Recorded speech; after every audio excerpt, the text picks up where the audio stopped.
Somewhere in Hollywood Beach, Florida, there is a family that has paid every single HOA payment on time. Years of them, never missed one, never got a warning letter, never even got a lien notice. But this month, they owe $99,000. Not a $99 late fee, $99 actual $1,000. And here's the part that should stop you in your tracks. They didn't do anything wrong. Now, when you buy a condo, the HOA fee is supposed to be the deal that lets you sleep at night. A few $100 a month, and exchange, the association handles the roof, the concrete, the pool, the emergency fund for the stuff that you just can't see. It's supposed to work like a retirement account for the building. Small contributions now, so nobody gets a shock later.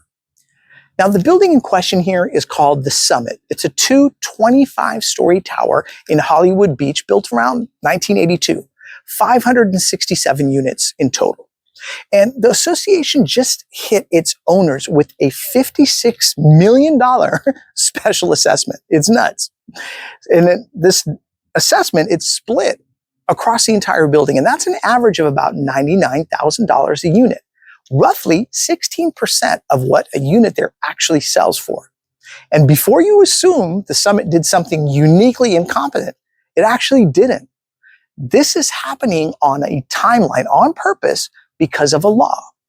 Now, nearly 90% of Florida's 1.6 million condos are more than 30 years old. That's according to State Senator Jason Pizzo. That doesn't mean 90% of them are getting $99,000 letter. I'm not saying that. But it does mean a huge share of Florida's condo stock just aged into the exact window where inspections, mandatory reserves, and decades of deferred maintenance all collide at once. So you might be asking, how does a state end up with that much of its housing stock sitting on the same financial fault line? Well, you got to come back with me to June of 2021. Chaplain Tower South in Surfside partially collapsed in the middle of the night. If you guys remember that story, 98 people passed away that night. And the investigation afterward found the thing nobody wanted to hear. There were years of deferred maintenance, reserves that were never funded because for decades, that was just completely legal to do. Now, Florida law used to let condo boards vote every year out in the open to waive those structural reserves. And what that ended up doing is it kept the monthly dues low. So skip the savings account and hope the roof holds. That was the strategy. It's like the financial version of skipping every oil change because the car still starts in the morning. But eventually, that car, it's not going to care that it started yesterday. Now, in May of 2022, Governor DeSantis signed Senate Bill 4-D, and it did two things. Buildings 3 stories or taller now have to pass a structural milestone inspection. And they have to complete a structural integrity reserve study, a SIRS, a series that calculates exactly how underfunded these reserves actually are. And this is a sentence that actually matters the most here because for budgets adopted, after December 31st, 2024, boards can no longer vote away the specific reserves that series identifies for structural repairs. And that's the one category of waiver the state actually closed.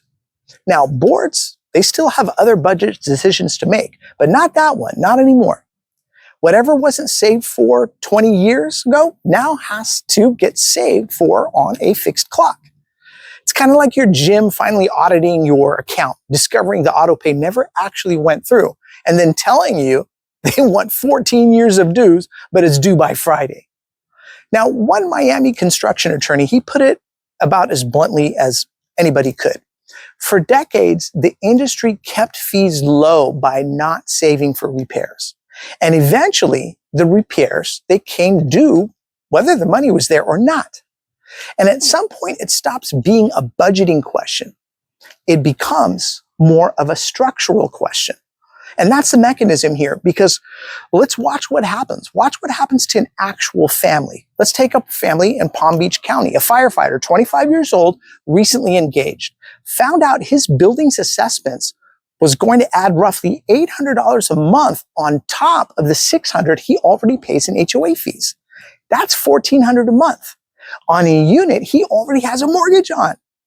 Now, WLRN News reported that he described it as suddenly feeling like a second rent stacked upon a mortgage he was already paying.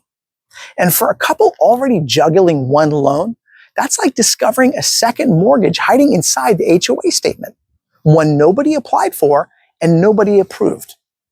Now, he and his fiancée, a nurse, had just started planning their wedding, but now they're house hunting instead. And that wedding, it got pushed to later. And that firefighter's building wasn't even trying to hide the decision. Weeks earlier, the board had voted in public to delay funding part of its 2025 reserve obligations, hoping that state lawmakers would step in with relief first.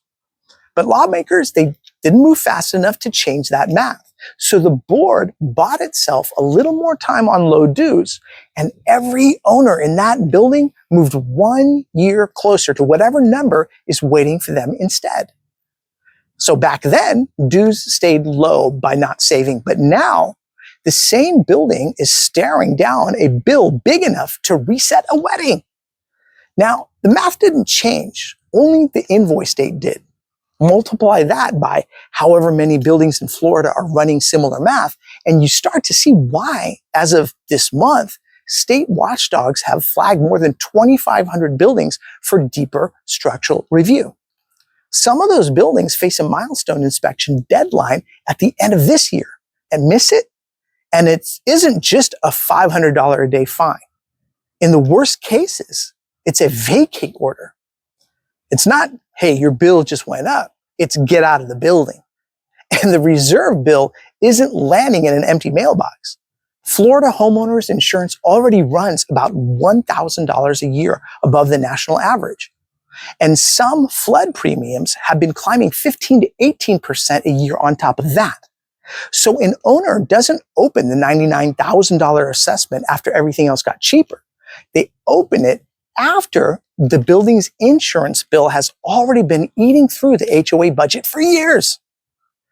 Some boards are now passing separate mid-year assessments just to cover that insurance shortfall.